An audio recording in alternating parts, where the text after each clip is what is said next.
This is a continuation of My Fair Planet by Evelyn E. Smith, comprising the second part and the end. Paul was disturbed by this change in Evo because, although he had always tried to steer clear of social involvement, he could not help feeling that the young alien had become in a measure his responsibility, particularly now that he was a teenager. Paul would even have worried about Ivo if there hadn't been so many other things to occupy his mind. First of all, the producers of The Holiday Tree could not resist the pressure of an adoring public. Although the original star sulked, 3 months after the play had opened in New York, Paul's name went up in lights next to hers, over the title of the play. He was a star. That was good. But then there was Gregory, and that was bad. Gregory was Paul's understudy, a handsome, sullen youth who had, on numerous occasions, been heard to utter words to the effect of, "It's the part that's so good, not him. If I had the chance to play Eric Everard just once, they'd give Lambriquin back to the Indians."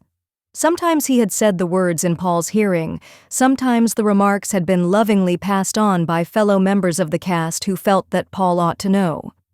"I don't like that Gregory," Paul told Ivo one Monday evening as they were enjoying a quiet smoke together, for there was no performance that night. "He used to be a juvenile delinquent. Got sent to one of those reform schools where they use acting as therapy, and it turned out to be his métier. But you never know when that kind'll hear the call of the wild again." "Ah, he's a good kid," Ivo said. "He just never had a chance. Trouble is, I'm afraid he's going to make himself a chance, that is." "Ah," retorted Ivo with prideful inarticulateness.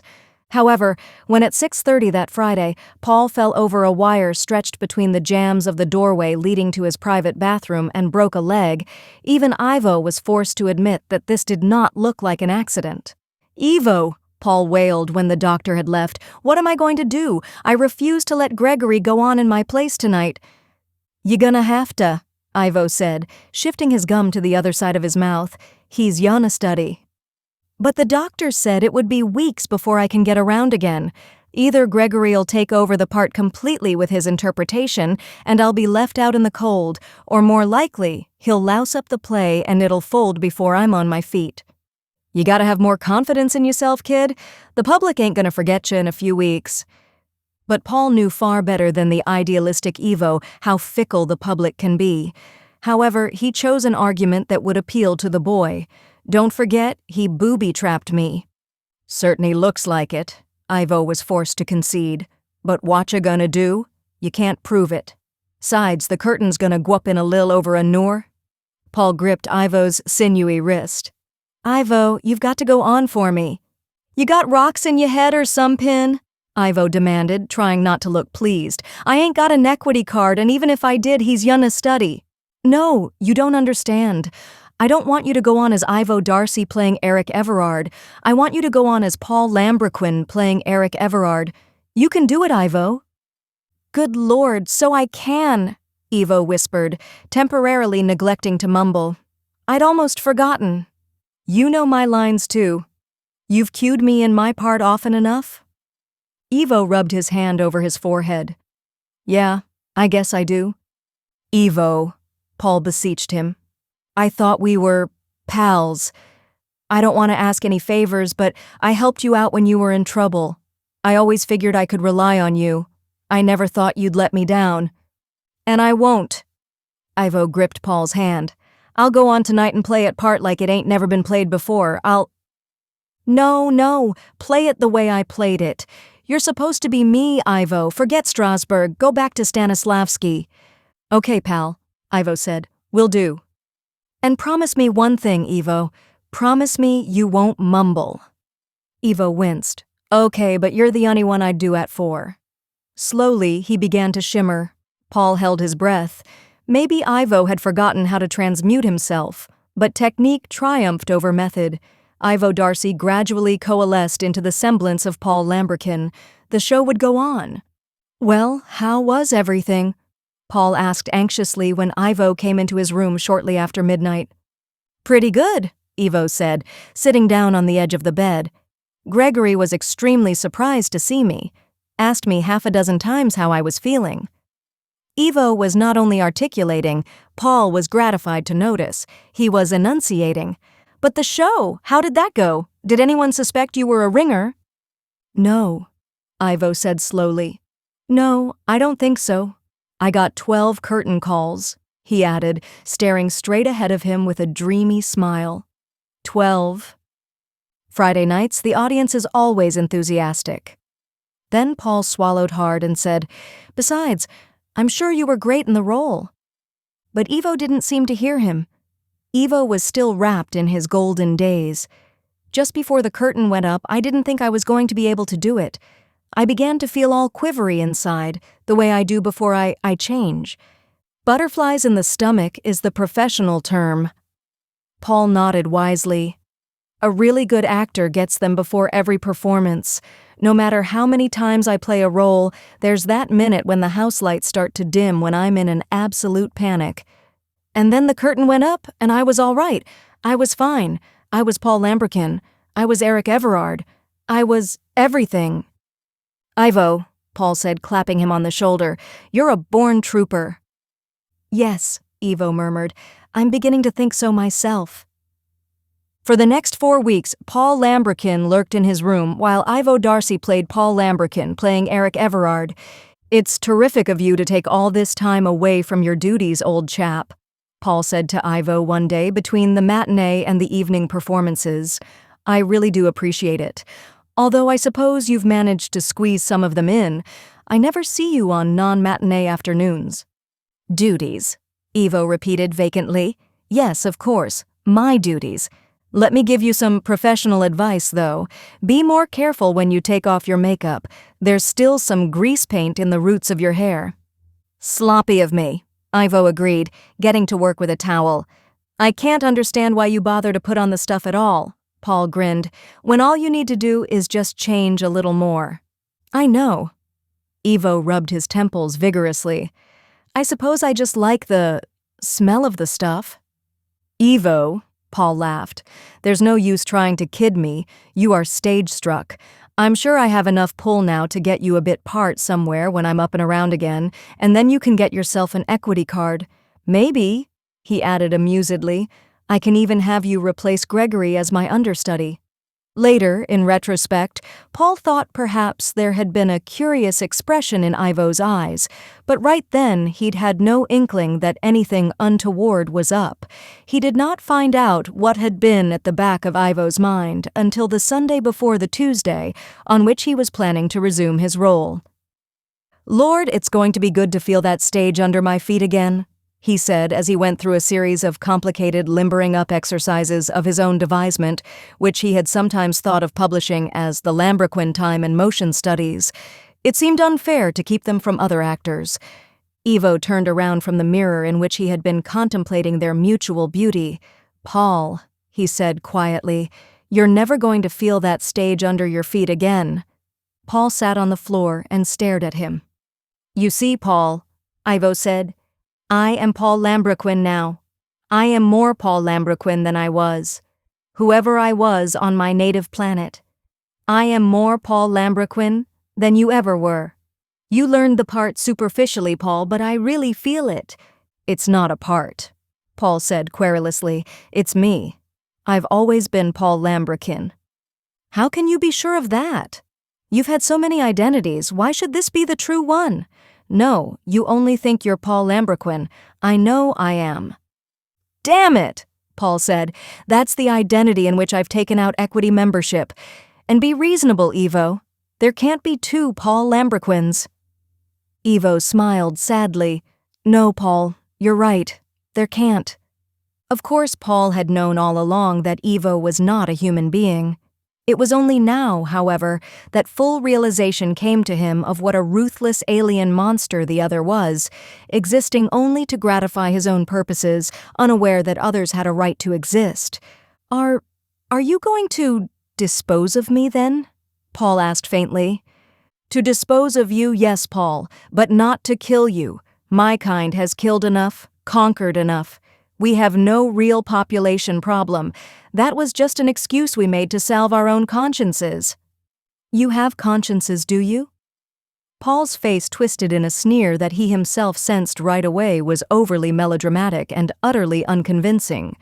Somehow he could never be really genuine off stage. Evo made a sweeping gesture. "Don't be bitter, Paul. Of course we do. All intelligent life forms do. It's one of the penalties of sentience." For a moment, Paul forgot himself. "Watch it, Ivo. You're beginning to ham up your lines." "We can institute birth control," Ivo went on, his manner subdued. "We can build taller buildings. Oh, there are many ways we can cope with the population increase. That's not the problem. The problem is how to divert our creative energies from destruction to construction, and I think I have solved it." "How will your people know you have?" Paul asked cunningly, "since you say you're not going back?" "I am not going back to Sirius, Paul. You are. It is you who are going to teach my people the art of peace to replace the art of war." Paul felt himself turn what was probably a very effective white. But I can't even speak the language. You will learn the language during the journey. I spent those afternoons I was away making a set of Syrian in a Jiffy records for you. Syrian's a beautiful language, Paul. Much more expressive than any of your Earth languages. You'll like it. I'm sure I shall, but... Paul, you are going to bring my people the outlet for self-expression they have always needed. You see, I lied to you. The theater on Sirius is not in its infancy. It has never been conceived. If it had been, we would never have become what we are today. Can you imagine a race like mine, so superbly fitted to practice the dramatic art, remaining in blind ignorance that such an art exists? It does seem a terrible waste, Paul had to agree, although he could not be truly sympathetic just then. But I am hardly equipped. Who is better equipped than you to meet this mighty challenge? Can't you see that at long last you will be able to achieve your great synthesis of the theatrical arts, as producer, teacher, director, actor, playwright, whatever you will, working with a cast of individuals who can assume any shape or form, who have no preconceived notions of what can be done and what cannot? Oh, Paul, what a glorious opportunity awaits you on Sirius 5. How I envy you. "Then why don't you do it yourself?" Paul asked. Evo smiled sadly again. "Unfortunately, I do not have your manifold abilities. All I can do is act. Superbly, of course, but that's all. I don't have the capacity to build a living theater from scratch. You do. I have talent, Paul, but you have genius." "It is a temptation," Paul admitted. "But to leave my own world?" "Paul, Earth isn't your world. You carry yours along with you wherever you go. Your world exists in the mind and heart, not in reality. In any real situation, you're just as uncomfortable on Earth as you would be on Sirius. Yes, but think of it this way, Paul. You're not leaving your world. You're just leaving Earth to go on the road. It's a longer road, but look at what's waiting for you at the end of it." "Yes, look," Paul said, reality very much to the fore in his mind and heart at that moment, death or vivisection. "Paul, do you believe I'd do that to you?" There were tears in Evo's eyes. If he was acting, he was a great performer. I really am one hell of a good teacher, Paul thought, and with lots of raw material like Ivo to work with, I could he really mean what he's saying? "They won't harm you, Paul, because you will come to Sirius bearing a message from me. You will tell my people that Earth has a powerful defensive weapon and you have come to teach them its secret. And it's true, Paul. The theater is your world's most powerful weapon, its best defense against the universal enemy, reality." "Evo," Paul said, "you really must check that tendency toward bombast. Especially with a purple speech like that, you've simply got to learn to underplay. You'll watch out for that when I'm gone, won't you?" "I will!" Evo's face lighted up. "Oh, I will, Paul. I promise never to chew the scenery again. I won't so much as nibble on a prop." The next day, the two of them went up to Bear Mountain, where Ivo's ship had been cached all those months. Evo explained to Paul how the controls worked and showed him where the clean towels were. Pausing in the airlock, Paul looked back toward Manhattan. "I'd dreamed so many years of seeing my name up in lights on Broadway," he murmured, "and now, just when I made it—" "I'll keep it up there," Ivo vowed. "I promise. And meanwhile, you'll be building a new Broadway up there in the stars." "Yes," Paul said dreamily. "That is something to look forward to, isn't it? Fresh, enthusiastic audiences, performers untrammeled by tradition, a cooperative government, unlimited funds. Why, there was a whole wonderful new world opening up before him." "In another 10 years or so," Ivo was saying, "Syrian actors will be coming to Earth in droves, making the native performers look sick." Paul smiled wisely. "Now, Ivo, you know equity would never stand for that." "Equity won't be able to help itself. Public pressure will surge upward in a mounting wave and—" Ivo stopped. "Sorry, I was ranting again, wasn't I? It's being out in the open air that does it. I need to be bounded by the four walls of a theater." "That's a fallacy," Paul began. "On the Greek stage—" "Save that for the stars, fella," Ivo smiled. "You've got to leave before it gets light." Then he wrung Paul's hand. "Goodbye, kid," he said. "You'll knock 'em dead on Sirius." "Goodbye, Ivo." Paul returned the grip. Then he got inside and closed the airlock door behind him. He did hope Ivo would correct that tendency toward declamation. On the other hand, it was certainly better than mumbling. Paul put a Syrian in a Jiffy record on the turntable because he might as well start learning the language right away.